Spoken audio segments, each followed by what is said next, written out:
Nama saya Maya, seorang desainer interior. Beberapa hari yang lalu, saya mendapatkan sebuah proyek besar untuk merenovasi sebuah villa.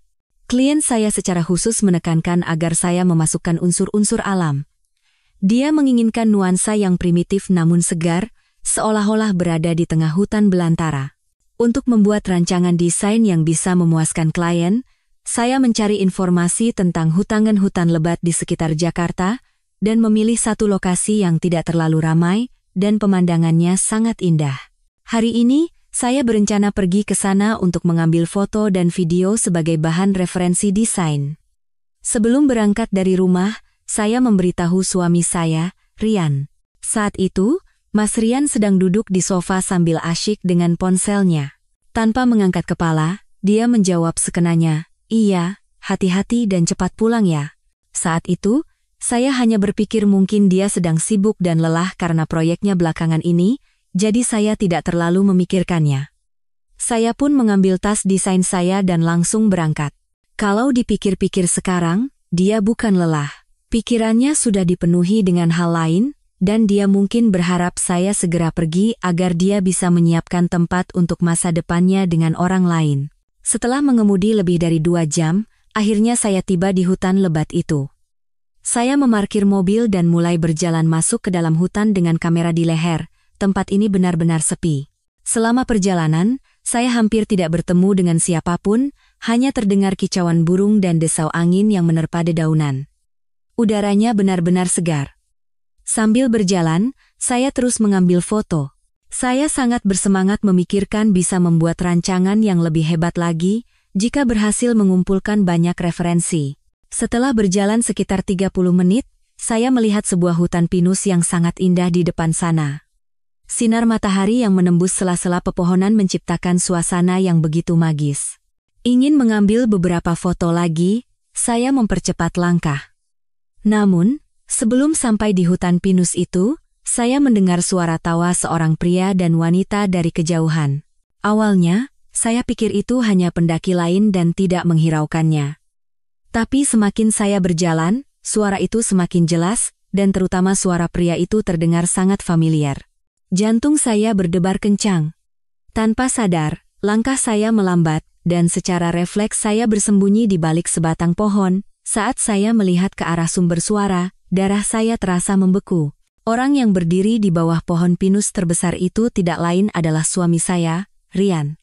Dan di pelukannya, ada seorang wanita. Wanita itu juga orang yang saya kenal. Dia adalah Lia, rekan kerja Mas Rian. Saya pernah bertemu dengannya beberapa kali di acara makan malam kantor. Setiap kali bertemu, dia selalu menyapa saya dengan ramah dan sopan, "Mbak Maya, Mbak Maya." Sekarang, mengingat suaranya membuat saya merasa jijik.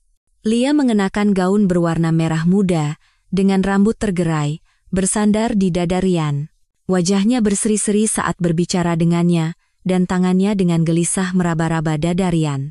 Mas Rian melingkarkan tangannya di pinggang Lia dan menatapnya dengan tatapan mesra yang belum pernah saya lihat sebelumnya.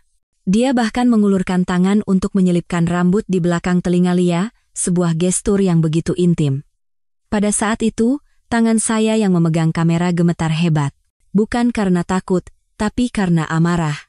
Saya datang jauh-jauh ke pedalaman hutan ini untuk bekerja, berjuang keras demi keluarga kami untuk mencari inspirasi, sementara dia memanfaatkan kepergian saya untuk membawa wanita lain berkencan. Bahkan dia memilih tempat seindah ini. Apakah dia berpikir tidak akan ada yang melihatnya di sini, sehingga bisa bersikap sebebas itu? Saya menahan keinginan untuk segera berlari dan mengkonfrontasi mereka.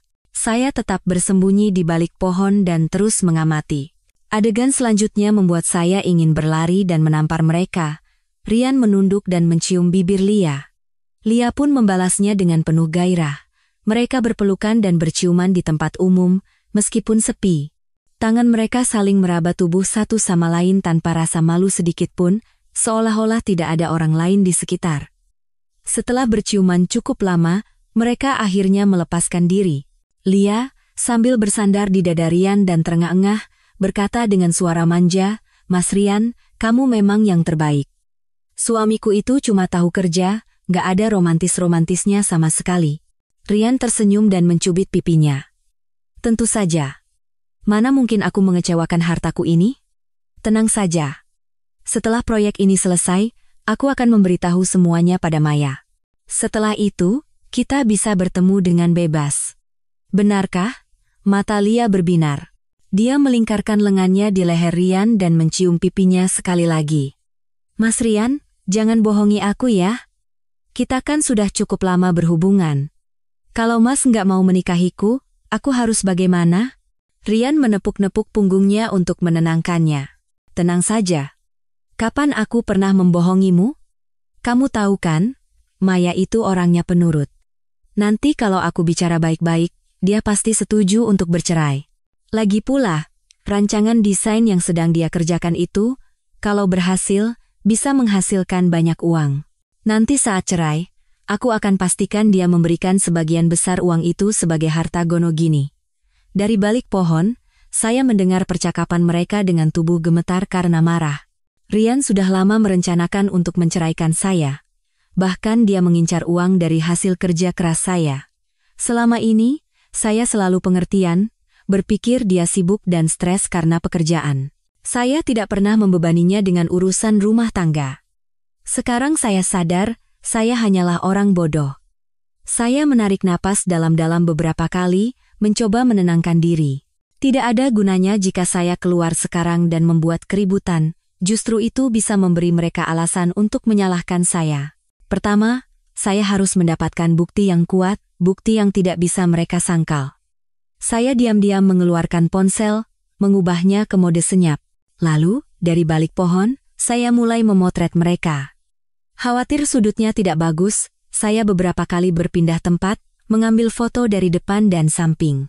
Saya memastikan wajah dan tindakan mesra mereka terekam dengan jelas di setiap foto. Foto saja tidak cukup.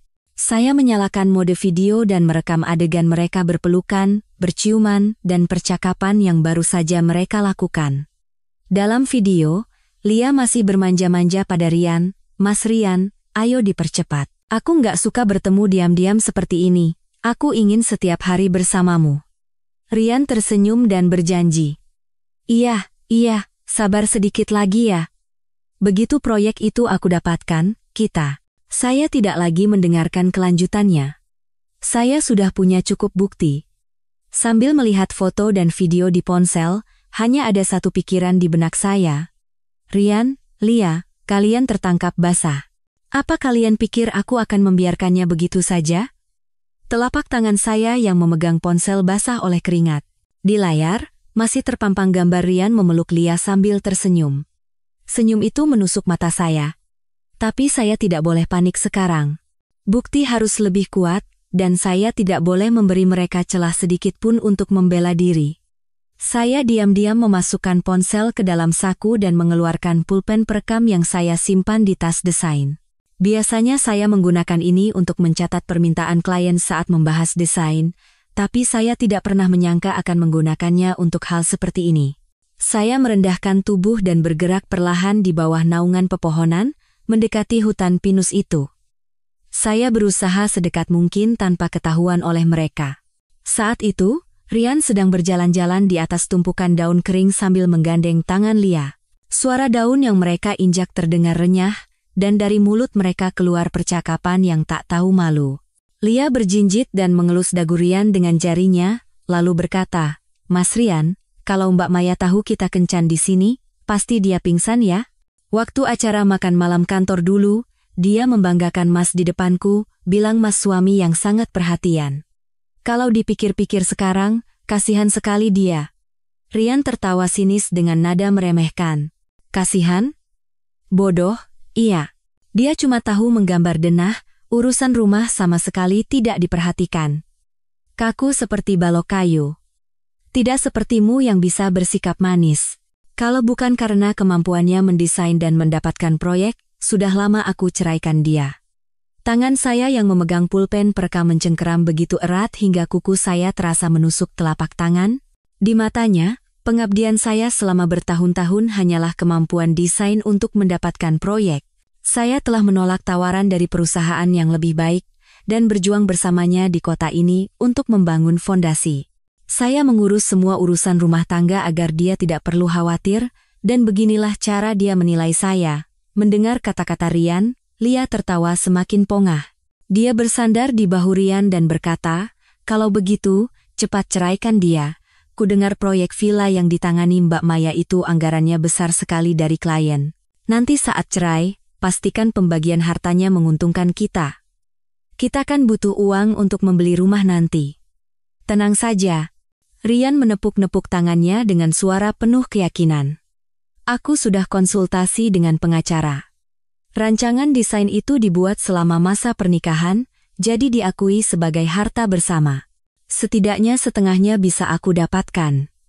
Lagi pula, dia kan orangnya penurut. Kalau aku berpura-pura sedikit kasihan, mungkin dia akan memberikan lebih banyak." Saya menggertakkan gigi dan merekam seluruh percakapan mereka. Ya Tuhan, tidak cukup dengan selingkuh, dia bahkan berencana merampas harta saya. "Rian, kamu benar-benar orang yang kejam." Saya kembali diam-diam mengeluarkan ponsel dan mengambil beberapa foto dari belakang mereka. Lalu, saya berputar ke sisi lain dan berhasil menangkap momen saat Rian menunduk untuk mencium kening Lia. Sinar matahari tepat menerpa wajah mereka, membuat setiap ekspresi terekam dengan jelas. Saat itu, Lia tiba-tiba menunjuk sebuah batu besar di kejauhan dan berkata, "Mas Rian, di sana pemandangannya bagus. Kita duduk di sana sebentar, yuk. Aku agak lelah." Rian segera mengangguk dan dengan hati-hati memapah Lia berjalan ke arah batu itu. Sikapnya yang begitu perhatian adalah perlakuan yang belum pernah saya dapatkan selama 5 tahun pernikahan kami. Saya bergegas mengikuti mereka, bersembunyi di balik batu besar itu dan terus mengamati. Mereka duduk di atas batu, dan Rian bahkan melepaskan jaketnya untuk dijadikan alas duduk Lia.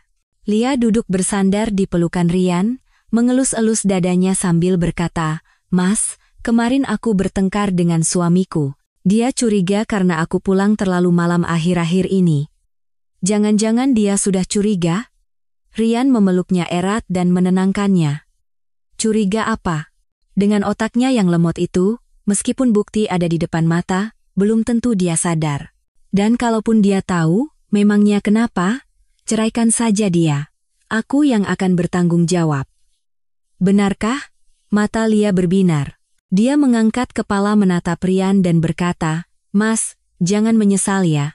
Aku sudah sering bertengkar dengan suamiku karena Mas tidak akan menyesal." Rian menunduk dan mencium keningnya. "Begitu proyek itu aku dapatkan, aku akan langsung minta cerai dari Maya. Saat itu juga kita langsung menikah, oke?" Lia menjawab dengan gembira dan lebih dulu mencium Rian. Mereka kembali berciuman dan saling meraba di atas batu itu, sama sekali tidak menyadari ada orang yang mengawasi dari kejauhan. Saya merekam adegan ciuman mereka dengan ponsel, termasuk gerakan tangan mereka, dengan sangat jelas. Saya juga merekam video yang panjang, memastikan setiap detail bisa menjadi bukti. Sekitar 10 menit kemudian, mereka akhirnya melepaskan diri. Lia melihat ponselnya dan berkata, "Mas, sudah sore. Aku harus pulang sekarang. Nanti suamiku curiga." Rian mengangguk dan merapikan rambutnya. "Baiklah, aku antar sampai bawah. Hati-hati di jalan, nanti malam aku WhatsApp ya." Mereka berdiri dan berjalan menuruni gunung sambil bergandengan tangan. Saya melihat punggung mereka, menarik napas dalam-dalam, lalu mengambil ponsel dan pulpen perekam saya. Saya diam-diam mengikuti mereka dari belakang. Saya harus memastikan apakah mereka pergi bersama atau terpisah, dan saya juga harus melihat mobil apa yang Rian bawa. Pagi tadi dia bilang akan lembur di kantor, tapi jika dia membawa mobil kami, itu berarti dia juga berbohong. Benar saja, setibanya di tempat parkir, Rian membuka pintu sedan putih milik kami dan mempersilakan Lia masuk lebih dulu. Kemudian dia duduk di kursi pengemudi. Mobil itu menyala dan melaju ke arah kota. Saya bergegas kembali ke mobil saya, menyalakannya, dan mengikuti mereka dari belakang. Tapi saya menjaga jarak agar tidak ketahuan. Setelah sekitar 30 menit berkendara, mobil mereka berhenti di depan sebuah kompleks apartemen. Lia turun dari mobil dan melambaikan tangan pada Rian. Rian sengaja turun dari mobil untuk memeluk Lia sekali lagi sebelum akhirnya pergi. Saya melihat Lia masuk ke dalam kompleks apartemen dan tersenyum sinis. jadi ini rumahmu. Akan kuingat baik-baik. Saya tidak lagi mengikuti Rian dan langsung pulang. Dalam perjalanan, saya mencadangkan semua foto dan video dari ponsel ke cloud, dan memindahkan file suara dari pulpen perekam ke ponsel. Saya memastikan semua bukti aman. Sambil melihat bukti-bukti di ponsel, sebuah rencana sudah terbentuk di benak saya. Lia punya suami? Kalau begitu, aku harus mengirimkan bukti ini kepada suaminya. Biar dia lihat sendiri bagaimana kelakuan istrinya di belakangnya. Saat saya tiba di rumah, waktu sudah menunjukkan pukul 6 sore. Rumah kosong, Rian belum pulang. Saya melempar tas desain ke sofa dan mulai mencari kontak suami Lia. Dulu, saat acara makan malam kantor, Lia pernah memperkenalkan suaminya, Bagas. Katanya dia bekerja di bidang konstruksi. Saat itu kami saling menambahkan kontak WhatsApp, tapi kami tidak pernah berkomunikasi. Saya membuka WhatsApp dan mencari akun Bagas. Foto profilnya adalah foto bersama Lia. Di foto itu, mereka berdua tersenyum sangat bahagia. Melihatnya sekarang terasa sangat ironis. Saya tidak langsung mengirim pesan. Saya merapikan dulu foto dan video di ponsel. Saya memilih beberapa foto yang paling jelas dan intim, serta video berdurasi beberapa menit, untuk dikirimkan kepada Bagas. Tepat saat saya akan mengirim pesan, terdengar suara kunci di pintu depan. Rian pulang. Saya cepat-cepat mematikan layar ponsel, memasukkannya ke saku, dan berpura-pura sedang melihat rancangan desain. Rian masuk dengan wajah lelah, melempar tas kerjanya ke sofa, dan berkata, "Lembur hari ini melelahkan sekali. Akhirnya selesai juga. Kamu dapat inspirasi? Ada bahan bagus yang didapat?" Saya mengangkat kepala, melihat wajahnya yang pura-pura lelah, dan tertawa dalam hati. Tapi di luar, saya bersikap tenang dan berkata, "Iya, lumayan. Aku sudah ambil beberapa foto dan video, nanti mau kurapikan. Kamu lelah ya, aku ambilkan minum." Sambil berkata begitu, saya bangkit dan berjalan ke dapur. Saat melewati Rian, saya mencium aroma parfum samar dari tubuhnya. Itu bukan parfum saya. Itu aroma parfum Lia. Aroma yang sama dengan yang saya cium di hutan tadi pagi. Saya menahan amarah yang bergejolak di dalam dada, masuk ke dapur, mengambil segelas air, dan memberikannya pada Rian. Rian mengambil air itu, meminumnya seteguk, lalu duduk di sofa dan berkata, "Tadi di kantor ada rapat proyek dengan klien, tapi tidak berjalan lancar, jadi aku agak kesal." Saya duduk di sampingnya dan berpura-pura khawatir. "Tidak apa-apa. Kalau memang berat, jangan terlalu dipaksakan. Kesehatanmu yang paling penting." Rian menatap saya dan mengangguk. "Iya, memang cuma kamu yang mengerti aku. Oh ya, besok aku sepertinya harus lembur lagi di kantor. Mungkin akan pulang telat." Saya tertawa dalam hati. "Besok lembur lagi?" Apa dia mau bertemu dengan Lia untuk membahas bagaimana menghadapi situasi ini? Atau karena kencan hari ini kurang, jadi mau bertemu lagi? Apapun rencananya, saya tidak akan membiarkan mereka berhasil. Saya mengangguk dan berkata, "Baiklah. Besok hati-hati ya, dan jangan lupa makan." Rian menjawab iya lalu mengambil ponselnya dan mulai melihat-lihat, jari-jarinya bergerak cepat di layar. Sedang chatting dengan siapa dia? Melihatnya, tekad saya semakin bulat. Malam ini aku akan mengirimkan bukti itu kepada Bagas. Besok, mereka akan jatuh terpuruk dalam sekejap. Rian duduk di sofa sambil memainkan ponselnya. Jari-jarinya tidak berhenti menyentuh layar, dan sesekali sudut bibirnya terangkat. Tidak perlu dipikirkan lagi, dia pasti sedang chatting dengan Lia. Saya pura-pura merapikan gambar desain sambil duduk di sofa single di sebelahnya. Dengan melirik, saya terus mengawasi gerak-geriknya, mencari waktu yang tepat untuk mengirimkan bukti kepada Bagas. Sekitar 30 menit kemudian, Rian bangkit dan berkata, "Aku lelah, mau mandi dulu." Dia mengambil piyama dan masuk ke kamar mandi. Begitu mendengar pintu kamar mandi tertutup, saya bersorak dalam hati. Akhirnya kesempatannya tiba. Saya bergegas mengeluarkan ponsel dari saku, membuka kuncinya, dan membuka jendela obrolan dengan Bagas. Setelah menarik napas dalam-dalam, saya mengirim 3 foto yang sudah saya pilih. Yang pertama, foto Rian dan Lia berciuman di bawah pohon, terlihat jelas dari depan. Wajah keduanya sangat jelas. Yang kedua, foto mereka duduk di atas batu, Lia bersandar di dada Rian, dan Rian mencium keningnya. Yang ketiga, foto Rian mengantar Lia di depan kompleks apartemen dan memeluknya sebagai salam perpisahan. Setelah mengirim foto-foto itu, saya tidak langsung mengirim video. Saya menunggu reaksi Bagas. Saya tahu, beberapa foto ini saja sudah cukup mengejutkan. Memberinya waktu untuk mencerna sebelum mengirim video akan lebih efektif. Sekitar 2 menit kemudian, akhirnya ada pergerakan di jendela obrolan WhatsApp. Bagas mengirim pesan. "Siapa ini? Foto-foto apa ini? Anda salah kirim?" Melihat pesannya, saya tersenyum sinis. Masih menyangkal kenyataan, rupanya. Saya membalas, "Saya Maya, istri Rian. Orang di foto itu adalah istri Anda, Lia, dan suami saya, Rian. Foto ini diambil sore tadi di sebuah hutan dekat puncak. Saya tidak salah kirim." Begitu pesan terkirim, balasan dari Bagas langsung masuk. Terlihat sekali betapa paniknya dia. "Tidak mungkin. Lia bilang hari ini dia pergi ke rumah temannya. Bagaimana mungkin dia ada di puncak dengan suami Anda? Anda sengaja mengedit foto ini untuk memfitnah Lia, kan?" Ternyata Lia berbohong dengan sangat tidak kreatif. "Pergi ke rumah teman," katanya. Saya tidak berdebat dengannya dan langsung mengirimkan video berdurasi beberapa menit.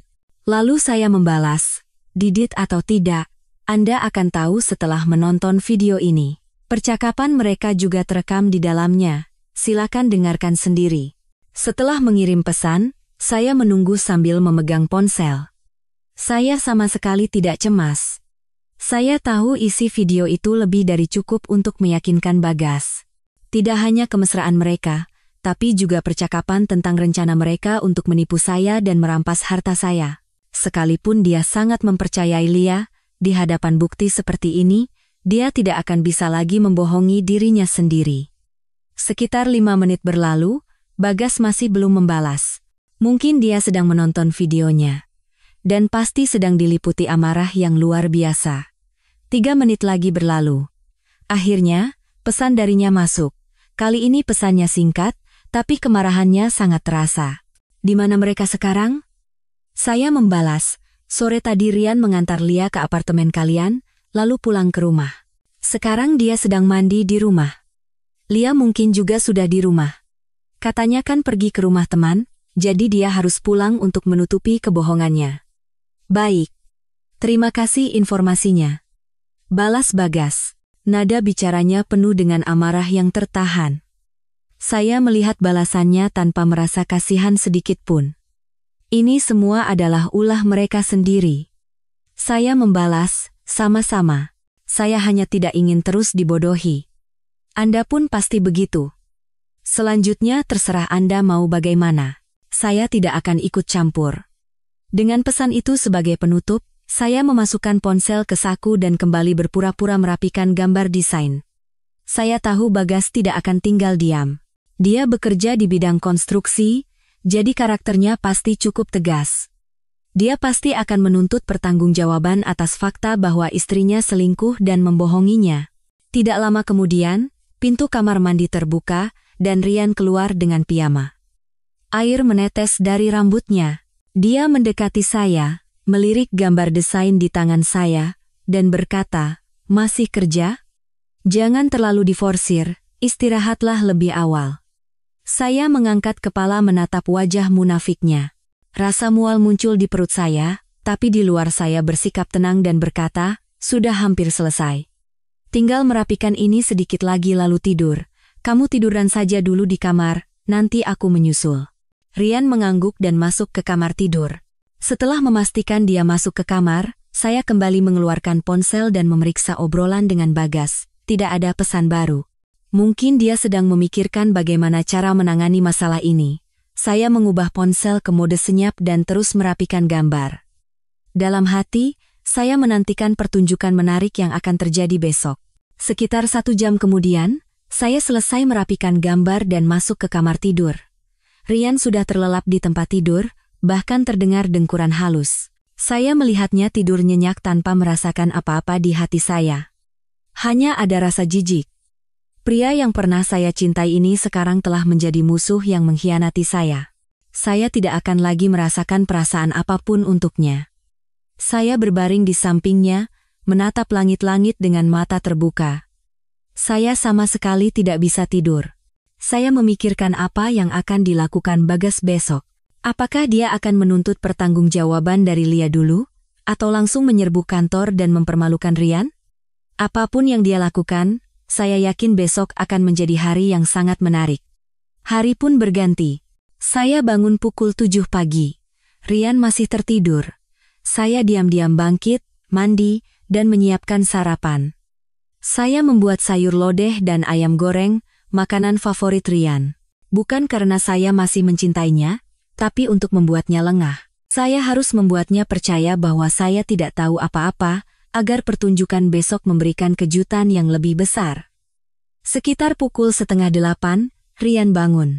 Dia keluar dari kamar tidur, melihat sarapan di meja makan, dan tersenyum, istriku memang yang terbaik. Tahu saja apa yang aku suka, saya hanya tersenyum tanpa berkata apa-apa. Dalam hati saya berpikir, nikmati saja kedamaian terakhir ini, sebentar lagi kamu akan menangis. Rian selesai sarapan, mengambil tas kerjanya, dan berkata, aku berangkat lembur ke kantor ya, mungkin pulang agak malam. Saya mengangguk. Iya. Hati-hati di jalan, dan jangan lupa makan. Rian menjawab iya lalu membuka pintu dan pergi. Begitu pintu tertutup, saya langsung mengeluarkan ponsel dan membuka obrolan dengan Bagas. Saya ingin memeriksa apakah dia mengirim pesan. Ternyata Bagas mengirim pesan pada pukul 6 pagi. Hari ini saya akan datang ke kantor Rian dan mempermalukannya habis-habisan. Membaca pesan ini, saya bersorak dalam hati. Ternyata dia tidak mengecewakan saya. Saya membalas, baik. Semoga semuanya berjalan lancar. Setelah mengirim pesan, saya berkemas untuk pergi ke studio kerja saya. Saya ingin sekali melihat Rian dan Lia jatuh terpuruk, tapi saya tidak bisa pergi. Saya harus berpura-pura tidak tahu apa-apa untuk menghindari masalah yang tidak perlu. Setelah tiba di studio dan duduk beberapa saat, saya mendapat pesan WhatsApp dari seorang rekan kerja. Maya, kamu sudah dengar? Katanya ada kejadian besar di kantor Mas Rian hari ini. Ada seorang pria membawa foto dan video datang ke lobi kantornya dan membuat keributan. Katanya Rian selingkuh dengan istrinya. Sekarang seluruh kantor heboh. Membaca pesan rekan saya tidak bisa menahan kegembiraan. Pertunjukan akhirnya dimulai. Saya membalas, benarkah? Kok bisa? Kemarin aku bersama Mas Rian, tapi dia tidak bilang apa-apa. Rekan saya membalas, benar. Temanku kerja di kantor Mas Rian, dia baru saja kirim pesan. Katanya pria itu masih membuat keributan di lobi, teriak-teriak minta Rian dan istrinya keluar. Semua karyawan menonton. Saya membalas. Ya ampun, seram sekali. Jadi bagaimana sekarang?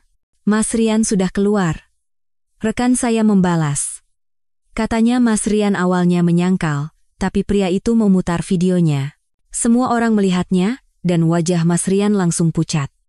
Mbak Lia juga ada di sana, hampir menangis. Sekarang para atasan sudah datang untuk menanganinya. Saya membayangkan situasi di sana sambil membaca pesan rekan saya. Rasanya lega sekali. Rian, Lia, akhirnya kalian mendapatkan hukuman yang setimpal. Sekitar 1 jam kemudian, saya mendapat pesan lagi dari rekan saya. Maya, berita terbaru. Mbak Lia dipecat dari kantor, dan Mas Rian dicopot dari proyek yang sedang ditanganinya dan diskors. Katanya harus menjalani penyelidikan internal. Dan pria itu akan menceraikan Mbak Lia dan menuntut Rian dengan gugatan ganti rugi. Mendengar berita ini, saya merasa benar-benar lega. Akhirnya mereka hancur secara sosial. Saya membalas, syukurlah. Aku lega mendengarnya. Orang seperti itu pantas mendapat hukuman. Rekan saya membalas, iya kan. Aku tidak menyangka Mas Rian orang seperti itu. Biasanya kelihatannya rajin sekali. Kok bisa berbuat begitu? Ngomong-ngomong, kamu tidak apa-apa? Mau aku temani cerita? Saya membalas, aku tidak apa-apa. Terima kasih sudah khawatir. Sebenarnya aku sudah lama tahu dia orang seperti apa, tapi aku hanya diam saja, justru lebih baik begini. Aku juga jadi bebas sekarang. Setelah mengirim pesan, saya meletakkan ponsel dan bersandar di kursi. Perasaan yang selama ini terpendam akhirnya terlepas hari ini. Saya tahu, ini baru permulaan. Sekarang saya harus menceraikan Rian dan mendapatkan kembali semua yang menjadi hak saya. Dia harus membayar harga yang lebih mahal atas pengkhianatannya. Setelah mendengar kabar tentang kehancuran Rian dan Lia di kantor dari rekan kerja, perasaan saya menjadi sangat ringan. Bahkan saat menggambar denah desain, ide-ide mengalir dengan lancar. Beban di hati karena perselingkuhan Rian terasa sebagian besar telah terangkat. Namun, saya tidak lengah. Saya tahu saat Rian pulang malam nanti, dia pasti akan berakting seolah tidak terjadi apa-apa. Saya harus terus berpura-pura tidak tahu apa-apa. Saya ingin melihat sampai kapan dia bisa memakai topengnya. Pukul 5 sore lewat sedikit, saya berkemas pulang lebih awal dari biasanya. Di jalan, saya sengaja mampir ke supermarket dan membeli iga kesukaan Rian serta sayur-sayuran. Saya juga membeli sebotol anggur berkualitas yang biasanya tidak pernah saya beli karena mahal. Bukan karena saya masih ingin berbuat baik padanya. Ini semua agar dia percaya bahwa saya sama sekali tidak mencurigai apapun untuk mempertahankan kepura-puraannya sedikit lebih lama. Dengan begitu, saat saya mengungkapkan semuanya, dia akan hancur lebih parah. Setibanya di rumah, saya meletakkan belanjaan di dapur, mengenakan celemek, dan mulai memasak. Tepat saat saya akan merebus iga, terdengar suara kunci diputar di pintu depan. Saya melihat jam dinding. Rian pulang lebih dari 1 jam lebih awal dari biasanya. Sepertinya kejadian di kantor membuatnya tidak bisa lagi berlama-lama di sana. Rian membuka pintu dan masuk. Wajahnya tidak lagi santai seperti biasanya, keningnya berkerut. Jasnya kusut dan dasinya miring, membuatnya terlihat sangat menyedihkan. Dia melihat saya memasak di dapur, sempat tertegun sejenak, lalu segera menyembunyikan kegelisahannya dan memaksakan senyum. Sayang, tumben hari ini pulang cepat? Masak iga juga? Saya, sambil memegang sendok sayur, menoleh dan tersenyum padanya. Nada bicara saya biasa saja, seperti tidak ada yang aneh. Pekerjaan desain hari ini selesai lebih cepat, jadi aku pulang awal. Aku lihat kamu lelah terus akhir-akhir ini, jadi aku mau masak sup iga untukmu. Kamu sendiri kenapa pulang cepat? Bukannya bilang mau lembur? Mendengar kata lembur, tatapan mata Rian jelas goyah. Dia mendekat ke pintu dapur, menggaruk kepalanya, dan beralasan. Proyek itu tiba-tiba ada sedikit masalah, jadi hari ini tidak jadi lembur. Manajer bilang suruh pulang istirahat dulu, besok baru diurus. Saya tertawa dalam hati, alasan yang sangat payah. Masalah kecil apa yang bisa membuatnya dicopot dari proyek dan dipermalukan di depan seluruh karyawan? Tapi saya tidak mendesaknya, hanya mengangguk dan berpura-pura khawatir. Ada masalah? Serius? Tidak apa-apa. Bukan, Rian buru-buru menyanggah. Suaranya lebih tinggi dari biasanya, seolah berusaha menyembunyikan kegelisahan. Hanya salah paham kecil. Besok kalau kujelaskan baik-baik pada manajer pasti beres. Oh iya, kamu hari ini di studio dengar kabar aneh-aneh tidak? Dia bertanya dengan sangat hati-hati. Jelas dia takut keributan di kantor sudah sampai ke telinga saya. Saya berpura-pura berpikir, lalu menggelengkan kepala. Kabar aneh? Tidak ada. Aku hari ini fokus menggambar terus. Cuma ngobrol sedikit soal desain dengan teman. Kenapa? Ada apa? Rian tampak menghela napas lega. Dia buru-buru berkata, tidak apa-apa. Cuma tanya saja. Aku ganti baju dulu ya, nanti aku bantu. Dia mengambil tas kerjanya dan bergegas masuk ke kamar tidur. Bahkan dia lupa kebiasaannya meletakkan tas di sofa begitu tiba di rumah. Saya melihat punggungnya yang tergesa-gesa dan tersenyum tipis. Ternyata dia begitu tegang karena takut saya tahu. Sepertinya dia benar-benar takut. Saya terus memasak iga, mencuci dan memotong sayuran. Saat semua hampir siap, Rian keluar dari kamar dengan pakaian santai. Dia datang ke dapur untuk mengambil piring, Tapi tangannya tergelincir dan piring itu jatuh ke lantai. Prang! Piring itu pecah berkeping-keping. Rian terkejut, segera berjongkok untuk memunguti pecahan sambil bergumam, "Aduh, kenapa jadi ceroboh begini?" Saya melihat tangannya yang gemetar dan tahu pasti. Dia sangat tegang karena kejadian sore tadi sampai tidak bisa mengendalikan tubuhnya sendiri.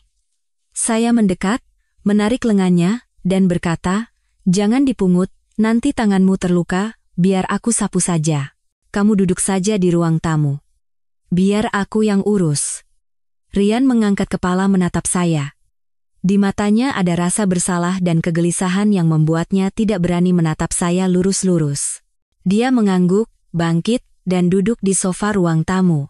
Tapi dia tidak menyalakan TV seperti biasanya, hanya meletakkan kedua tangan di atas lutut, menunduk, entah apa yang dipikirkannya. Saya membersihkan pecahan piring di lantai, menata sayuran tumis di piring, dan meletakkannya di meja makan. Saya menuangkan sup iga yang sudah matang ke dalam mangkuk, dan terakhir membuka sebotol anggur, menuangkannya ke dalam 2 gelas, dan meletakkannya di meja. Setelah semua selesai, barulah saya berkata pada Rian yang ada di ruang tamu, "Makanannya sudah siap. Ayo makan." Rian bangkit dan duduk di meja makan. Dia melihat makanan dan anggur di atas meja, lalu menatap saya dengan ragu, "Tumben hari ini minum anggur? Aku lihat kamu murung hari ini, jadi kupikir kita minum anggur sedikit untuk rileks."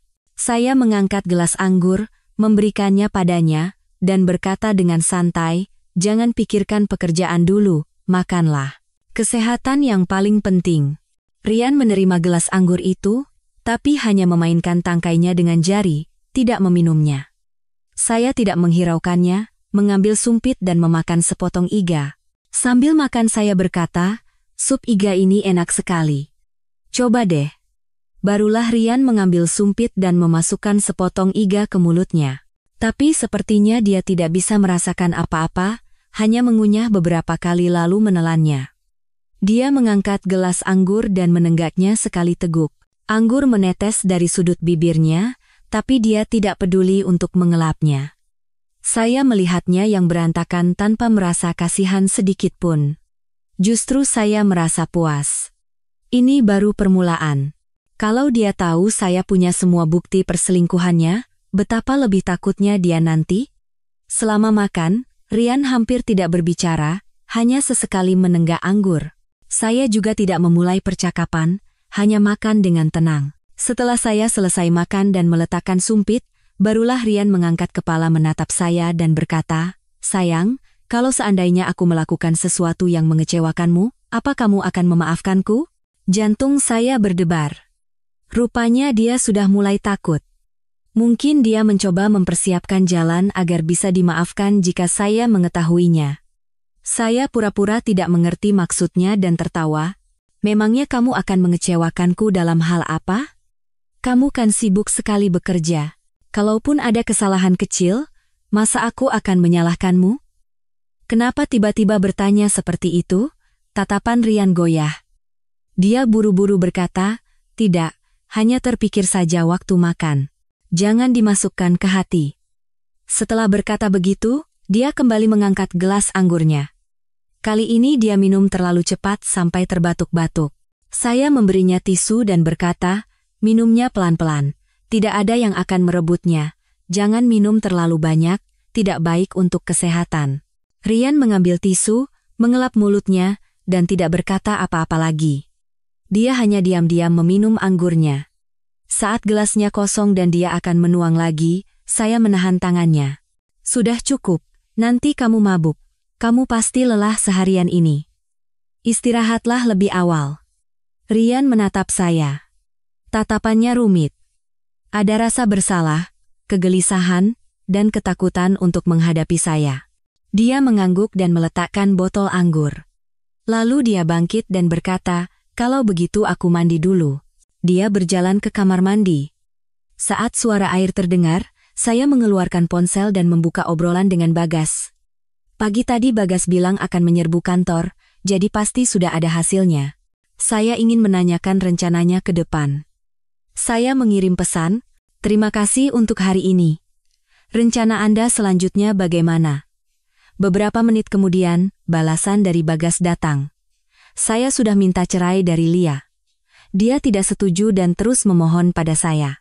Katanya semua karena Rian yang merayunya. Saya sudah menyewa pengacara dan sedang mempersiapkan gugatan cerai. Saya juga akan menuntut Rian dengan gugatan ganti rugi. Oh ya, bagaimana dengan Anda? Kapan Anda akan menceraikan Rian? Saya membalas. Saya akan membiarkannya berakting beberapa hari lagi. Setelah semua bukti saya rapikan, saya akan menghadapinya, mengakhiri semuanya, dan mengusirnya tanpa membawa apa-apa. Bagas membalas, baiklah. Kalau butuh bantuan, katakan saja. Kita berdua korban di sini, jadi harus saling membantu. Setelah beberapa kali bertukar pesan dengan Bagas, saya memasukkan ponsel ke saku. Saat itu, suara air di kamar mandi berhenti dan Rian keluar dengan piyama, rambutnya basah, wajahnya memerah karena alkohol. Dia berdiri di ambang pintu kamar tidur, menatap saya sejenak, dan berkata, "Aku tidur duluan ya, kamu juga istirahatlah lebih awal." Saya mengangguk, "Iya. Aku bereskan meja makan dulu, nanti menyusul." Setelah Rian masuk ke kamar, saya mulai merapikan meja makan. Saya memasukkan piring ke mesin cuci piring, mengelap meja, dan menyimpan sisa sup iga ke kulkas. Setelah semua selesai, barulah saya masuk ke kamar tidur. Rian berbaring di tempat tidur, menatap langit-langit dengan mata terbuka. Jelas dia belum tidur. Saya mendekati tempat tidur, menyingkap selimut, dan berbaring. Saya memunggunginya. Beberapa saat kemudian, Rian dengan hati-hati mengulurkan tangan untuk memeluk pinggang saya. Saya pura-pura bergerak gelisah dan menghindari tangannya. Tangan Rian terhenti di udara, lalu beberapa saat kemudian ditarik kembali. Dia menghela napas pelan dan berkata, "Sayang, kamu marah padaku?"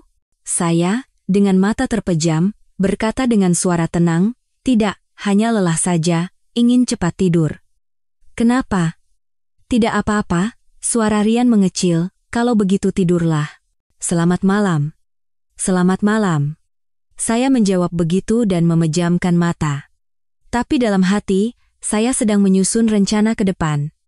Rian sudah mulai gelisah. Tunggu beberapa hari lagi, saat dia pikir masalah ini akan mereda, saya akan melemparkan semua bukti di hadapannya. Dia akan hancur total. Selama beberapa hari berikutnya, Rian setiap pagi berangkat pagi-pagi, entah kemana, dan pulang sangat larut malam. Setiap kali pulang, wajahnya selalu muram.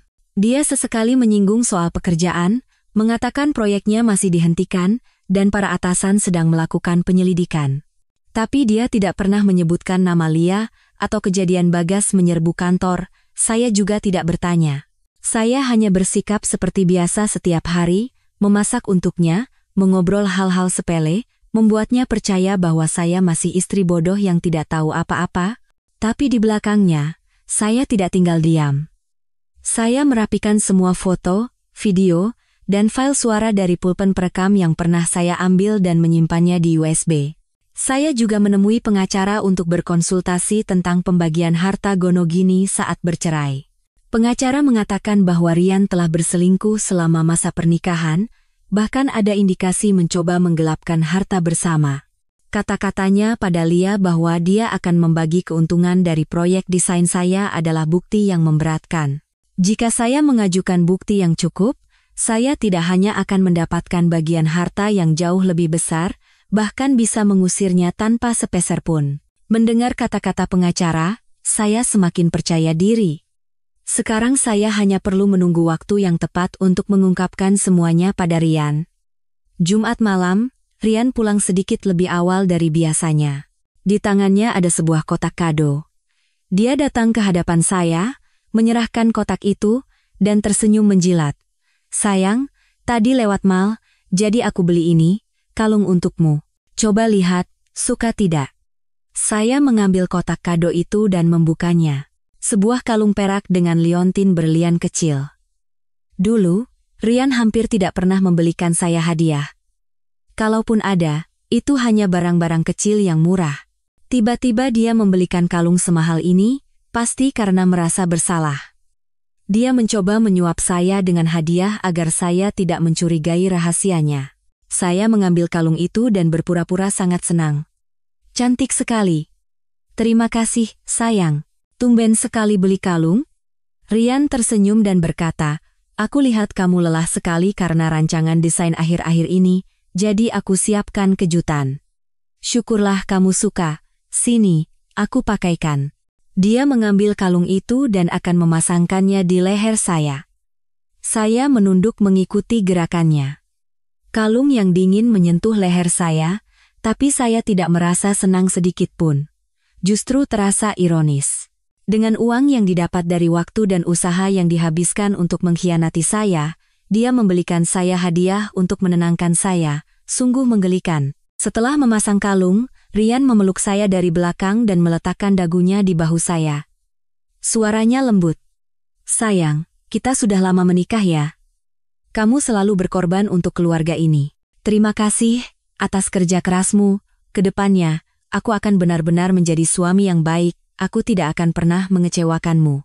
Saya tertawa dalam hati. Sekarang baru bilang begitu, apa gunanya? Seharusnya dari dulu. Saya berbalik, menatap matanya, dan berpura-pura terharu.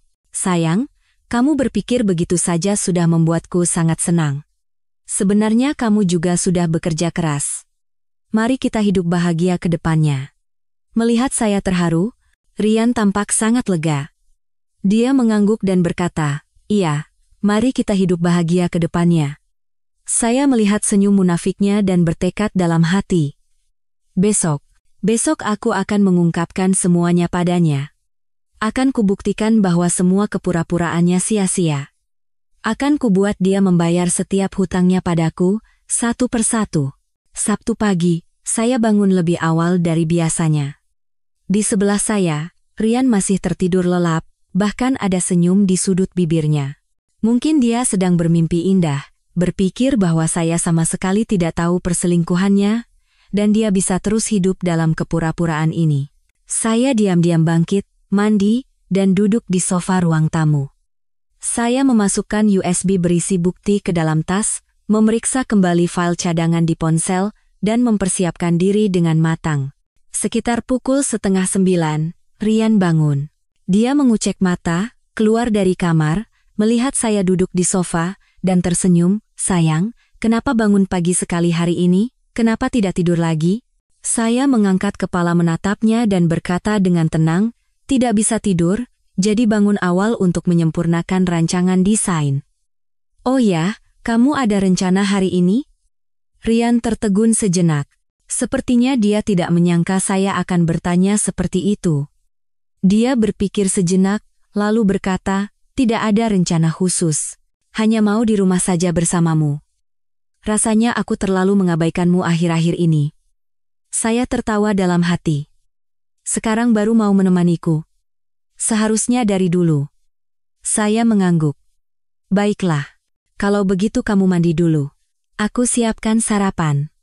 Setelah sarapan, Rian duduk di sofa menonton TV, dan saya pura-pura memperbaiki rancangan desain di ruang kerja. Sebenarnya saya terus berkomunikasi dengan Bagas melalui WhatsApp. Bagas mengatakan dia sudah tiba di bawah gedung kantor Rian dan akan segera masuk. Dia juga meminta saya untuk tidak khawatir, dia pasti akan mempermalukan Rian dan Lia di depan umum. Saya membalas Bagas, Anda sudah bekerja keras. Hati-hati dan hindari bentrokan yang terlalu besar. Nanti Anda bisa dirugikan. Bagas membalas, jangan khawatir. Saya juga tahu batas. Saya hanya ingin semua orang tahu perbuatan busuk mereka agar mereka tidak bisa lagi mengangkat kepala. Setelah menutup WhatsApp, saya bersandar di kursi. Membayangkan adegan yang akan terjadi di kantor membuat saya tegang sekaligus bersemangat. Tegang karena khawatir akan terjadi sesuatu yang tidak diinginkan, dan bersemangat karena akan segera mendengar kabar kehancuran Rian dan Lia. Sekitar pukul 10, ponsel saya tiba-tiba berdering. Dari Dewi, seorang rekan senior di kantor Rian yang dulu cukup akrab dengan saya. Saya bergegas mengangkat telepon. Dari seberang telepon, terdengar suara Dewi yang bersemangat. Maya, cepat ke kantor, ada kejadian besar. Saya pura-pura terkejut dan bertanya, ada apa? Kenapa panik begitu? Ada apa lagi? Soal suamimu, Rian. Suara Dewi hampir pecah. Ada seorang pria membawa foto dan video menyerbu kantor, teriak-teriak bilang Rian selingkuh dengan istrinya. Sekarang di lobi jadi heboh. Semua orang menonton. Lia juga ada di sana, hampir menangis. Cepat ke sini. Saya bersorak dalam hati. Bagas akhirnya bertindak. Saya sengaja berpura-pura panik. Apa? Apa maksudnya, Mbak? Mbak salah lihat kali? Mana mungkin Mas Rian berbuat begitu? Bagaimana mungkin aku salah lihat? Pria itu menyebar foto dan videonya di meja lobi, semua orang sudah lihat. Di foto itu jelas-jelas Rian dan Lia sedang berpelukan di gunung. Videonya juga ada. Dewi berkata dengan panik. Aku tahu ini sulit dipercaya, tapi cepatlah ke sini. Kalau terlambat, Rian bisa dipecat dari kantor. Iya, baik, Mbak. Aku segera ke sana. Saya menutup telepon, sengaja mondar-mandir di ruang kerja, lalu berlari ke ruang tamu dan berkata pada Rian, Mas Rian, gawat. Kantormu ada masalah. Tadi Mbak Dewi telepon, katanya ada seorang pria membawa foto dan video membuat keributan di kantormu. Katanya kamu selingkuh dengan istrinya. Mendengar ini, wajah Rian seketika pucat pasi. Remote di tangannya jatuh ke lantai dengan suara tak. Dia bangkit, dengan suara gemetar berkata, apa, siapa yang membuat keributan di kantor? Aku juga tidak tahu. Mbak Dewi cuma bilang ada seorang pria membawa foto dan videomu. Sekarang seluruh kantor menonton, dan dia menyuruhku cepat ke sana. Saya sengaja berakting panik. Mas Rian, ini sebenarnya ada apa? Kamu tidak sedang difitnah, kan? Mata Rian goyah, dia tidak bisa mendengar kata-kata saya dengan jelas. Dia buru-buru mengambil jaketnya dan memakainya sambil berkata, aku harus segera ke kantor. Ini pasti salah paham. Dia berlari ke pintu, bahkan sepatunya tidak terpasang dengan benar. Saya melihat punggungnya yang tergesa-gesa dan tertawa dalam hati. Sekarang baru panik? Seharusnya dari dulu. Saya juga bergegas mengambil tas, mengikutinya, dan berkata, aku ikut. Aku ingin lihat sendiri siapa yang berani memfitnahmu seperti ini. Rian tidak punya waktu untuk memedulikan saya, dia membuka pintu dan berlari keluar. Saya perlahan mengikutinya, sambil menyusun rencana di kepala bagaimana harus berakting setibanya di kantor. Sekitar 20 menit kemudian, kami tiba di bawah gedung kantor Rian. Sebelum masuk ke lobi, sudah terdengar suara keributan dan teriakan marah seorang pria dari dalam. Rian bergegas berlari masuk, dan saya perlahan mengikutinya ke dalam lobi. Begitu masuk ke lobi, saya menyaksikan pemandangan yang luar biasa. Bagas berdiri di tengah lobi, membagikan setumpuk foto di tangannya kepada rekan-rekan kerja di sekitarnya. Di meja sebelahnya, ada sebuah tablet yang memutar ulang video kemesraan Rian dan Lia di gunung. Lia berdiri di salah satu sudut dengan rambut acak-acakan dan wajah berlinang air mata, menunduk, tidak berani menatap orang-orang. Atasan Rian juga berdiri dengan wajah tegang, berbicara sesuatu dengan Bagas. Di sekelilingnya, banyak rekan kerja yang berbisik-bisik, beberapa bahkan mengambil foto dengan ponsel. Melihat Rian masuk, semua mata tertuju padanya, dan bisikan semakin kencang.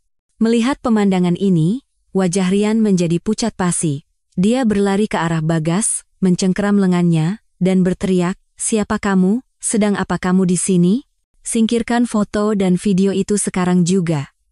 Bagas menepis tangan Rian dan tertawa sinis. Siapa aku? Aku suami Lia. Menurutmu aku sedang apa?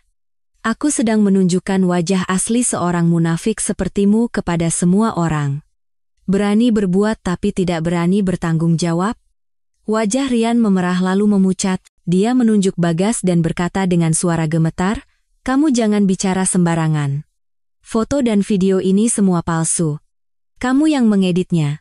Kamu mau memeras uang dariku, kan? Palsu? Bagas tertawa seolah tidak percaya. Dia mengangkat tablet itu di depan mata Rian. Lihat sendiri dengan matamu. Pria di layar ini bukan kamu? Suara ini bukan suaramu? Kamu bilang pada istriku mau menceraikannya dan merampas hartanya, itu bukan kata-katamu? Masih bilang ini palsu? Rian melihat video di layar tablet, wajahnya semakin pucat. Dia membuka mulut tapi tidak bisa berkata apa-apa. Rekan-rekan di sekitarnya melihat pemandangan ini dan semakin ramai berbisik. Beberapa orang mulai menyalahkan Rian. Aku tidak menyangka Rian orang seperti itu. Biasanya kelihatannya rajin sekali. Iya kan? Kok bisa sama Lia? Bukannya Lia sudah punya suami? Menjijikkan sekali. Bahkan mau merampas harta istrinya sendiri. Benar-benar sampah. Mendengar bisikan rekan-rekannya, Lia menangis semakin keras. Dia tiba-tiba berlari ke arah Rian, mencengkeram lengannya, dan berteriak, "Mas Rian, cepat jelaskan pada mereka. Ini semua salah paham, kamu yang merayuku, ini bukan salahku." Melihat Lia bertindak seperti ini, Rian semakin panik. Dia mendorong Lia dan berteriak, "Kamu bicara apa? Kamu yang lebih dulu mendekatiku, apa hubungannya denganku? Kamu yang merayuku, kamu yang lebih dulu." Mereka berdua mulai saling menyalahkan dan bertengkar di tengah lobi, sama sekali tidak peduli dengan tatapan rekan-rekan di sekitarnya. Atasan yang melihat pemandangan ini menjadi marah, wajahnya menegang. Dia berteriak dengan suara keras, "Hentikan! Apa masih belum cukup? Mau lebih dipermalukan lagi?" Mendengar kata-kata atasannya, mereka berdua terdiam sejenak. Mereka menunduk dan tidak bisa berkata apa-apa. Atasan itu menatap Bagas, menarik napas dalam-dalam, dan berkata, "Bapak, saya benar-benar minta maaf. Kejadian ini adalah kelalaian manajemen kami pasti akan menanganinya dengan tegas. Jadi, tolong singkirkan dulu foto dan video ini, dan mari kita bicara secara terpisah." Bagas tertawa sinis. "Bicara terpisah? Istri saya selingkuh dengan orang ini, bagaimana saya bisa bicara terpisah? Hari ini saya akan membuat semua orang tahu perbuatan busuk mereka, agar kedepannya mereka tidak bisa lagi mengangkat kepala di industri ini." Setelah berkata begitu, Bagas kembali mengangkat setumpuk foto dan membagikannya kepada rekan-rekan di sekitarnya sambil berkata, "Lihat semua, inilah perbuatan Rian dan Lia. Kedepannya, hati-hatilah jika bekerja dengan orang-orang ini. Jangan tertipu oleh penampilan luar mereka." Rekan-rekan mengambil foto-foto itu, dan bisikan semakin kencang. Rian berdiri di tempatnya dengan wajah pucat dan tubuh gemetar. Dia merasakan tatapan rekan-rekannya dan merasa ingin bersembunyi di lubang tikus. Saya berdiri di belakang kerumunan, menyaksikan semua ini. Rasanya lega sekali. Inilah akhir dari mereka yang mengkhianati saya. Inilah hukuman yang setimpal bagi mereka. Tepat pada saat itu, Lia tiba-tiba berlari ke arah saya, mencengkeram lengan saya, dan berteriak, "Maya, ini semua karena kamu. Kamu kan yang mengirim foto dan video ini pada Bagas? Kenapa kamu menghancurkan kami seperti ini?" Saya menepis tangannya dan tertawa sinis. "Mbak Lia, jangan menuduh sembarangan. Saya juga baru tahu hari ini. Kalau bukan karena Mbak Dewi yang menelepon, saya juga akan terus dibodohi.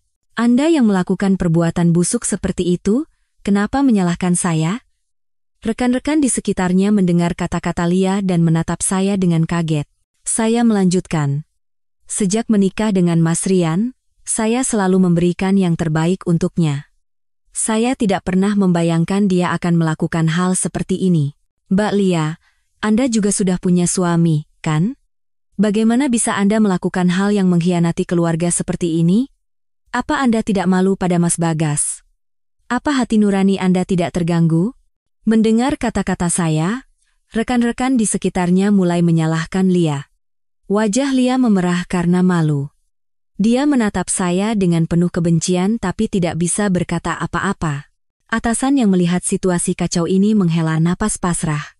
Dia menatap Rian dan Lia dan berkata dengan tegas, "Rian, Lia, kalian berdua telah melanggar peraturan perusahaan secara serius dan telah mencoreng citra perusahaan.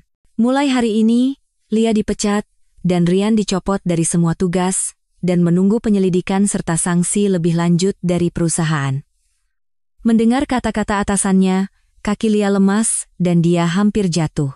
Bagas memapahnya dan tertawa sinis. "Dengar, inilah harga yang harus kau bayar karena bermain-main dengan orang ini. Puas sekarang?" Rian berdiri di tempatnya, seolah kehilangan semua tenaganya. Dia menatap atasannya, dan berkata dengan suara serak, "Pak Manajer, tolong beri saya satu kesempatan lagi, saya salah. Saya tidak akan mengulanginya lagi. Kesempatan? Atasan itu tertawa dingin. Saat kamu melakukan hal itu, apa kamu pernah memikirkan tentang kesempatan? Sekarang baru bilang begitu? Apa gunanya? Cepat kemasi barang-barangmu dan keluar dari perusahaan. Rekan-rekan di sekitarnya menatap Ryan dan Lia dengan pandangan jijik dan cemoohan. Ryan tidak tahan lagi dengan tatapan orang-orang, dia menutupi wajahnya dan jatuh terduduk di lantai, menangis tertahan. Saya melihatnya tanpa merasa kasihan sedikit pun, justru saya merasa puas. Ini semua adalah ulahnya sendiri. Dia yang mengkhianati saya, mengkhianati keluarga ini. Dia pantas menanggung akibat dari perbuatannya. Bagas melihat Ryan dan tertawa sinis, lalu berkata kepada rekan-rekan di sekitarnya, "Sudah, semua bubar. Kembali ke pekerjaan masing-masing. Jangan sampai suasana hati kalian rusak karena perbuatan busuk orang-orang ini." Setelah berkata begitu, dia memapah Lia dan keluar dari lobi perusahaan tanpa menoleh ke belakang. Rekan-rekan pun bubar. Sebelum pergi, mereka tidak lupa melirik Ryan sekali lagi sambil berbisik-bisik. Atasan melihat Ryan yang terduduk di lantai, menghela napas pasrah, lalu berbalik dan pergi. Di lobi yang luas, hanya tersisa saya dan Ryan. Saya mendekatinya, menatapnya yang menangis di lantai, dan berkata dengan suara dingin, "Ryan, sekarang baru menyesal?" Ryan mendengar suara saya, dan perlahan mengangkat kepala. Wajahnya berlinang air mata. Dia menatap saya dan berkata dengan suara serak, "Sayang, aku salah, tolong maafkan aku. Aku tidak akan mengulanginya lagi. Aku akan hidup bahagia bersamamu. Aku tidak akan menghubungi Lia lagi." Saya merasa jijik dengan kepura-puraannya. Saya tertawa sinis. "Maaf, Ryan. Apa kamu pikir itu mungkin? Saat kamu bersenang-senang dengan Lia di gunung, apa kamu pernah berpikir untuk hidup bahagia denganku? Saat kamu merencanakan untuk menipuku dan merampas hartaku bersama Lia, apa kamu pikir aku akan memaafkanmu?" Ryan membeku. Dia menatap saya dengan kaget dan berkata, "Kamu, bagaimana kamu bisa tahu? Bagaimana aku bisa tahu?" Saya mengeluarkan ponsel, membuka foto dan video yang pernah saya ambil, dan menunjukkannya di depan matanya. "Ini semua aku yang ambil. Hari itu aku pergi ke gunung untuk mencari inspirasi, dan aku melihat dengan mata kepalaku sendiri perbuatan busukmu dengan Lia. Percakapan kalian juga sudah kurekam semua. Apa kamu pikir aku akan terus dibodohi? Kamu terlalu naif." Ryan melihat foto dan video di ponsel, wajahnya semakin pucat. Dia menatap saya dengan ketakutan dan berkata, Kamu sudah tahu sejak awal? Kalau begitu kenapa tidak bilang dari awal?" "Bilang dari awal?" Saya tertawa sinis. "Kalau aku bilang dari awal, apa kamu akan mengaku? Kamu pasti hanya akan beralasan dan berbohong padaku. Aku menunggu hari ini. Saat kamu jatuh terpuruk di depan semua orang dan kehilangan segalanya, baru aku akan mengungkapkan semuanya, untuk memberitahumu betapa menyedihkannya harga yang harus kau bayar karena mengkhianatiku." Ryan menatap saya, tubuhnya gemetar hebat. Dia membuka mulut tapi tidak bisa berkata apa-apa. Saya melihatnya dan merasakan perasaan terakhir yang tersisa untuknya pun lenyap. Saya berbalik dan berjalan keluar dari lobi perusahaan tanpa menoleh ke belakang. Meninggalkan Ryan sendirian di sana, dengan suara tangis putus asa di belakang saya. Begitu keluar dari pintu perusahaan, sinar matahari menerpa tubuh saya. Saya menghela napas panjang. Beban besar yang menekan hati saya akhirnya terangkat. "Ryan, Lia, sebagian hutang kalian padaku sudah terbayar hari ini. Sekarang yang tersisa adalah menceraikan Ryan dan mendapatkan kembali semua yang menjadi hak saya." Setelah keluar dari kantor Ryan, saya tidak langsung pulang, melainkan menuju kantor pengacara. Sebelumnya saya sudah berkonsultasi dengan pengacara mengenai situasi saya, dan sekarang dengan bukti perselingkuhan Ryan yang kuat di tangan, saya ingin segera menyelesaikan surat perjanjian cerai dan rencana pembagian harta. Saya ingin mendapatkan tanda tangan Ryan sekali jalan agar tidak perlu lagi membuang waktu dengannya. Pengacara melihat foto, video, dan rekaman suara yang saya bawa, dan sangat terkejut dengan perbuatan Ryan. Dia menepuk bahu saya dan berkata, "Mbak Maya, jangan khawatir. Dengan bukti sebanyak ini, Anda tidak hanya bisa bercerai dengan lancar, tapi juga berada di posisi yang sangat menguntungkan dalam pembagian harta. Pak Rian adalah pihak yang bersalah, bahkan ada indikasi mencoba menggelapkan harta bersama, jadi secara hukum, harta yang bisa dia dapatkan sangat sedikit, atau bahkan bisa diusir tanpa sepeser pun. Mendengar kata-kata pengacara, hati saya semakin mantap. Setelah menyusun detail surat perjanjian cerai dengan pengacara dan berjanji akan membahasnya dengan Rian minggu depan, barulah saya meninggalkan kantor pengacara. Dalam perjalanan pulang, saya mendapat pesan WhatsApp dari Mbak Dewi. Katanya, sore tadi saat Rian mengemasi barang-barangnya di kantor, dia dicibir oleh banyak rekan kerja, bahkan ada yang menyebarkan kasusnya dengan Lia di grup WhatsApp industri. Sekarang seluruh industri sudah tahu perbuatan busuk Rian, jadi kedepannya tidak akan ada yang mau mempekerjakannya lagi. Situasi Lia lebih parah. Setelah dipecat dari kantor, Bagas mengusir semua barang-barangnya keluar rumah. Dia memanggil jasa angkut dan memindahkan semua barang Lia ke gerbang kompleks apartemen, banyak tetangga yang melihat dan mencibir.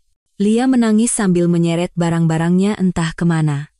Saya membaca pesan dari Mbak Dewi tanpa merasakan apa-apa di hati saya. Ini semua adalah ulah mereka sendiri.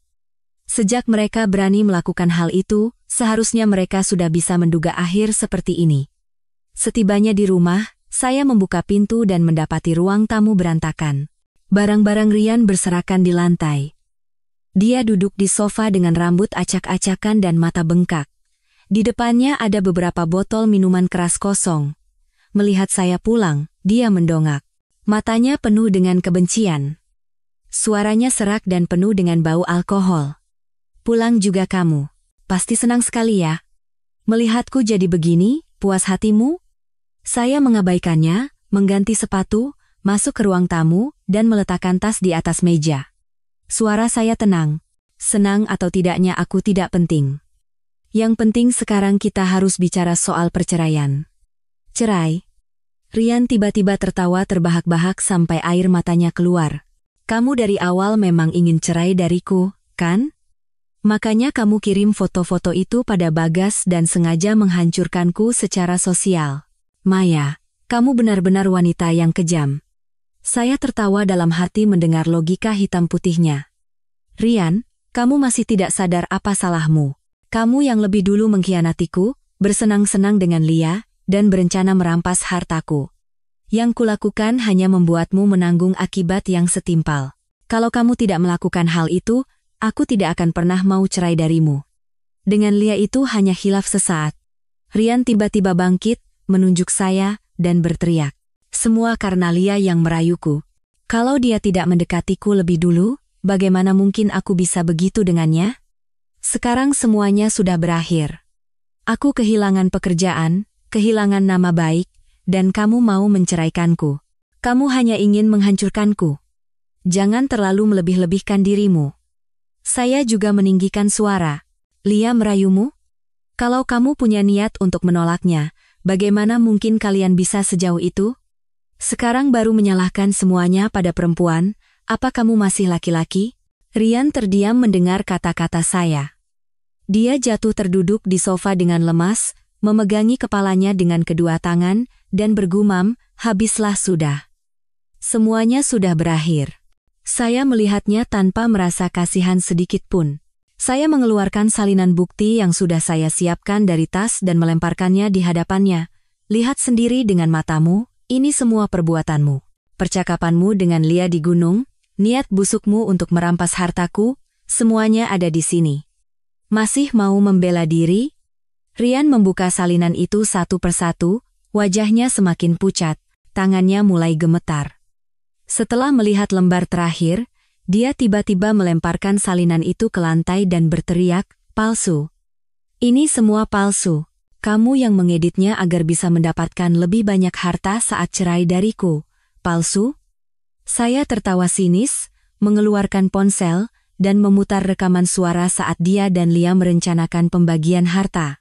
Dengarkan sendiri dengan suaramu. Ini bukan suaramu? Kalau kamu pikir ini editan, mari kita uji keasliannya. Biar kita tahu siapa yang berbohong. Dari rekaman itu, suara Rian terdengar jelas. Kamu tahu kan, Maya itu orangnya penurut.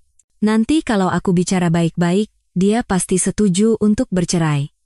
Lagi pula, rancangan desain yang sedang dia kerjakan itu, kalau berhasil, bisa menghasilkan banyak uang. Nanti saat cerai, aku akan pastikan dia memberikan sebagian besar uang itu sebagai harta gono gini. Mendengar suaranya sendiri, Rian hancur total. Dia terduduk lemas di sofa dan tidak bisa berkata apa-apa lagi. Saya menatapnya dan berkata dengan dingin, "Rian, aku sudah menyewa pengacara. Surat perjanjian cerai akan sampai padaku minggu depan. Sebaiknya kamu menandatanganinya dengan baik-baik. Kalau tidak setuju, kita bertemu di pengadilan. Saat itu, kamu tidak hanya tidak akan mendapatkan sepeser pun, tapi juga akan menanggung malu yang lebih besar. Pikirkan baik-baik." Setelah berkata begitu, saya masuk ke kamar tidur, meninggalkannya sendirian di ruang tamu.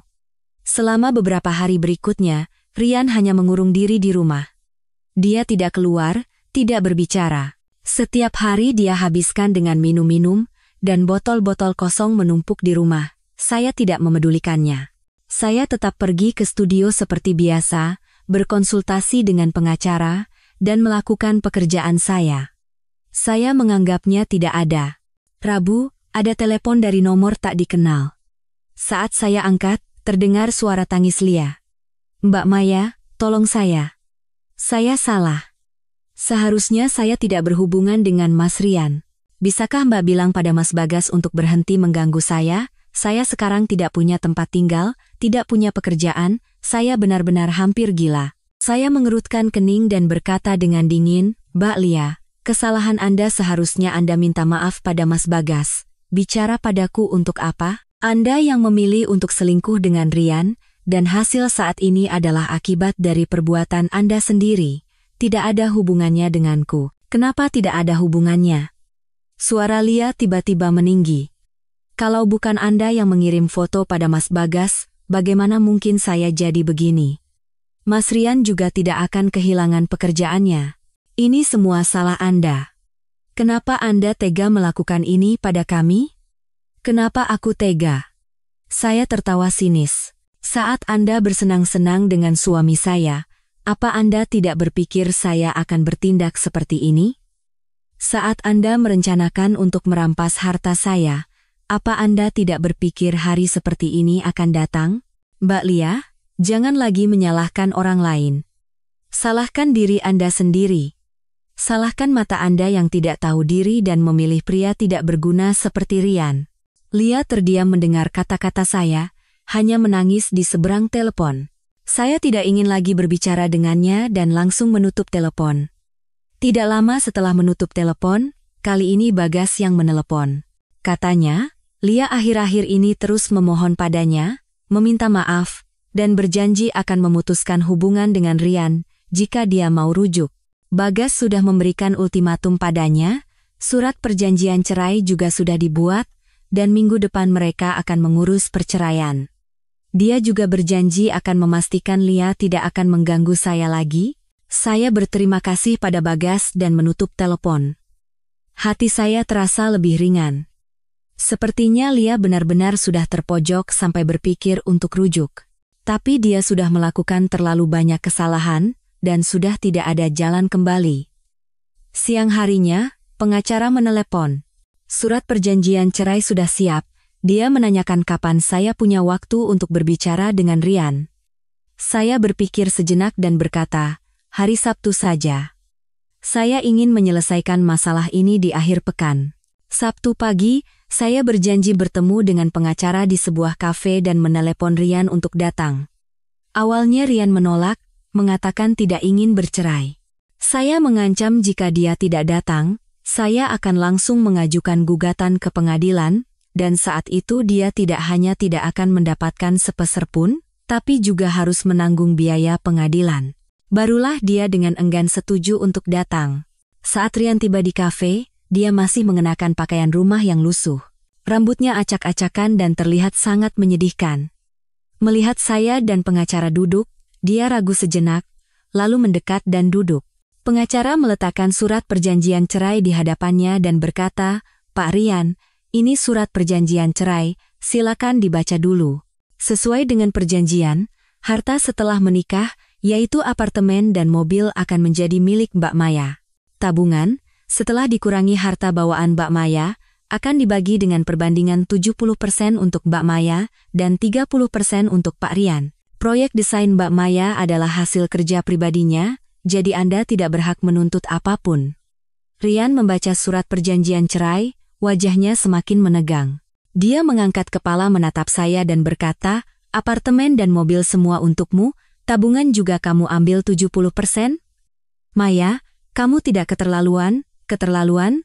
Saya tertawa sinis. Rian, kamu yang lebih dulu selingkuh dan mencoba merampas hartaku. Secara hukum, kamu seharusnya diusir tanpa sepeser pun. Aku memberimu 30% dari tabungan itu sudah sangat bermurah hati. Kalau tidak setuju, kita bertemu di pengadilan. Saat itu, kamu tidak akan mendapatkan sepeser pun dan hanya akan menanggung malu. Pikirkan baik-baik. Rian menatap saya dan pengacara bergantian. Pengacara juga berkata, Pak Rian, apa yang dikatakan Mbak Maya benar. Jika Anda tidak setuju dengan perjanjian ini dan memilih jalur pengadilan, dengan bukti yang dimiliki Mbak Maya, akan sangat sulit bagi Anda untuk mendapatkan bagian harta. Anda hanya akan membuang waktu dan tenaga, tidak ada untungnya bagi Anda. Rian terdiam lama. Tangannya mencengkeram surat perjanjian cerai begitu erat sampai kertasnya kusut. Sekitar 10 menit kemudian, dia akhirnya mengangkat kepala. Di matanya ada campuran amarah dan pasrah, aku akan tanda tangan. Tapi bisakah aku mendapatkan bagian tabungan sedikit lebih banyak? Aku sekarang tidak punya pekerjaan, tidak punya tempat tinggal. Tanpa uang, aku benar-benar tidak bisa hidup. Aku sudah memberikan yang terbaik. Nada bicara saya tegas. Uang ini adalah hakku. Kamu tidak punya pekerjaan itu karena ulahmu sendiri. Tidak ada hubungannya denganku. Tanda tangan, kita bisa langsung urus cerai hari ini. Tidak tanda tangan, kita bertemu di pengadilan. Rian melihat sikap tegas saya dan sadar tidak ada lagi ruang untuk negosiasi. Dia menarik napas dalam-dalam, mengambil pulpen, dan menandatangani surat perjanjian cerai. Setelah selesai, dia melemparkan pulpen ke meja, bangkit, dan keluar dari kafe tanpa menoleh ke belakang. Saya melihat punggungnya yang sepi tanpa merasakan apa-apa di hati saya. Hanya ada rasa kebebasan. Setelah menandatangani surat perjanjian cerai, saya bersama pengacara pergi ke kantor catatan sipil untuk mendaftarkan perceraian. Saat memegang akta cerai di tangan, saya menghela napas panjang. Beban besar yang menekan hati saya akhirnya terangkat. Saya akhirnya bebas dari pria sampah seperti Rian. Akhirnya saya bisa memulai hidup baru. Keesokan harinya setelah bercerai, saya mengemas semua barang-barang Rian ke dalam kardus dan membuangnya di gerbang kompleks apartemen. Saya juga mengganti kunci pintu rumah. Saya tidak ingin lagi ada hubungan apapun dengannya, dan tidak ingin melihat barang-barangnya lagi. Sekitar seminggu kemudian, saya mendengar kabar dari Mbak Dewi. Katanya, setelah diusir dari rumah kami, Rian tidak punya tempat tinggal dan sering tidur di warung internet atau taman. Dia mencoba mencari pekerjaan ke teman-teman lamanya, tapi karena gosip perselingkuhannya sudah menyebar di seluruh industri, tidak ada yang mau mempekerjakannya, dan teman-temannya pun enggan membantunya. Belakangan dia mencari Lia dan mengajaknya tinggal bersama, tapi begitu bertemu mereka langsung bertengkar hebat. Lia menyalahkan Rian karena telah menghancurkan hidupnya, berteriak kalau bukan karena Rian yang merayunya, dia masih akan menjadi wanita bahagia dengan suami dan pekerjaan. Rian juga menyalahkan Lia, mengatakan kalau bukan Lia yang lebih dulu mendekatinya, dia juga tidak akan jadi begini. Pertengkaran mereka semakin sengit sampai akhirnya adu fisik. Lia mencakar wajah Rian, dan Rian melempar barang-barang Lia. Mereka berdua menjadi musuh bebuyutan, dan tidak pernah lagi saling menghubungi. Bagas berhasil menceraikan Lia dengan lancar. Lia, tanpa pekerjaan dan tempat tinggal, akhirnya pergi bekerja ke luar kota. Setelah itu tidak ada kabar lagi darinya. Rian tetap di Jakarta, hidup sebagai pekerja serabutan.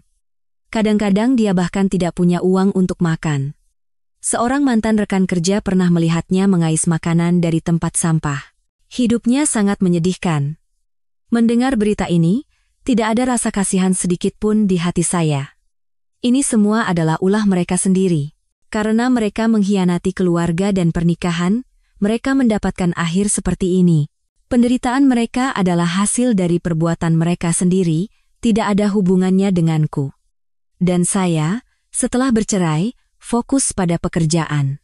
Proyek renovasi villa yang dulu, rancangan desain saya dinilai sangat kreatif dan klien sangat puas. Tidak hanya berhasil menyelesaikan proyek, saya juga mendapatkan banyak klien baru. Studio saya semakin berkembang dan bisnis semakin maju. Di waktu luang, saya berlibur dengan teman-teman, menikmati pemandangan, dan melakukan hal-hal yang saya sukai. Saya tidak perlu lagi khawatir karena Rian, tidak perlu lagi menjaga perasaannya. Saya menjadi semakin bebas dan bahagia. Kadang-kadang saya berpikir, jika saat itu saya tidak menemukan perselingkuhan Rian, mungkin saya masih akan bertahan dalam pernikahan tanpa cinta itu dan hidup dalam ketidakbahagiaan. Meskipun mengalami pengkhianatan dan perceraian, karena itulah saya bisa bebas dari pernikahan yang tidak bahagia dan menemukan kebahagiaan saya sendiri.